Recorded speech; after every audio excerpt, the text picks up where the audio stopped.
Military ಸಮರಾಭ್ಯಾಸಗಳ ಕುರಿತು ಪಕ್ಕಾ ಒಂದು ಪ್ರಶ್ನೆ ಇರುತ್ತೆ. ಇಂಡೆಕ್ಸ್ ಮೇಲೆ ಇರುತ್ತೆ, ಮಿಲಿಟರಿ ಸಮರಾಭ್ಯಾಸಗಳ ಮೇಲೆ ಇರುತ್ತೆ. ಸೊ ಇವೆರಡು ಮೋಸ್ಟ್ ಇಂಪಾರ್ಟೆಂಟ್. ಪ್ರಮುಖ ಮಿಲಿಟರಿ ಸಮರಾಭ್ಯಾಸಗಳನ್ನ ನಾವು ನೋಡೋದಾದ್ರೆ ಯುನೈಟೆಡ್ ಸ್ಟೇಟ್ ಅಂದ್ರೆ ಅಮೆರಿಕಾದೊಂದಿಗೆ ಯುದ್ಧ ಅಭ್ಯಾಸ ಅಂತ ನಾವು ಮಾಡ್ತೀವಿ. ಅಮೆರಿಕದೊಂದಿಗೆ ಯುದ್ಧ ಅಭ್ಯಾಸ ಅಂತ ಮಾಡ್ತೀವಿ. ರಷ್ಯಾದೊಂದಿಗೆ ಇಂದ್ರ ಅಂತ ಮಾಡ್ತೀವಿ. ಇಂದ್ರ ಅಂತ. ಯುನೈಟೆಡ್ ಕಿಂಗ್ಡಮ್ ಅಂದ್ರೆ ಬ್ರಿಟನ್ನೊಂದಿಗೆ ಅಜಯ್ ವಾರಿಯರ್ ಅಂತ ಮಾಡ್ತೀವಿ.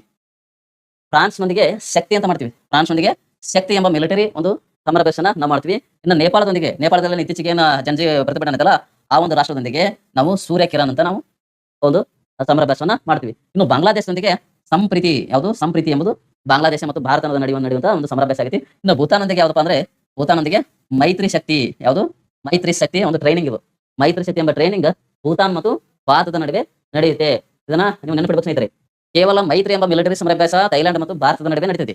ಕೇವಲ ಮೈತ್ರಿ ಶಕ್ತಿ ಎಂಬುದು ಭೂತಾನ್ ಮತ್ತು ಭಾರತದ ನಡುವೆ ನಡೆಯುತ್ತೆ. ಹಾಗಾದ್ರೆ ಶ್ರೀಲಂಕಾ ನಡುವೆ ಯಾವ್ದಪ್ಪ ಅಂದ್ರೆ ಮಿತ್ರ ಶಕ್ತಿ. ಶ್ರೀಲಂಕಾ ನಡುವೆ ಮತ್ತು ಭಾರತದ ನಡುವೆ ಯಾವುದು ಮಿತ್ರ ಶಕ್ತಿ ಅಂತ. ಇನ್ನು 9ನೇ ಅಂದ್ರೆ ಮಯನ್ಮಾರ್ನೊಂದಿಗೆ ಯಾವುದು ಇಂಬೆಕ್ಸ್ ಅಂತ. ಮಯನ್ಮಾರ್ ಮತ್ತು ಭಾರತದ ನಡುವೆ ನಡೆಯುವಂತಹ ಸಮರಾಭ್ಯಾಸ ಯಾವ್ದಪ್ಪ ಅಂದ್ರೆ ಇಂಬೆಕ್ಸ್. ಕಜಕಿಸ್ತಾನದೊಂದಿಗೆ ಯಾವ್ದಪ್ಪ ಅಂದ್ರೆ ಕಜಕಿಸ್ತಾನ ಮತ್ತು ಭಾರತದೊಂದಿಗೆ ನಡೆಯುವಂತಹ ಸಮರಾಭ್ಯಾಸ ಯಾವ್ದಪ್ಪ ಅಂದ್ರೆ ಖಜಿಂಡಾ. ಖಜಿಂಡಾ ಎಂಬುದು ಭಾರತ ಮತ್ತು ಕಜಕಿಸ್ತಾನದ ಮಧ್ಯೆ ನಡೆಯುವಂತಹ ಒಂದು ಮಿಲಿಟರಿ ಸಮರಾಭ್ಯಾಸ ಆಗೈತಿ.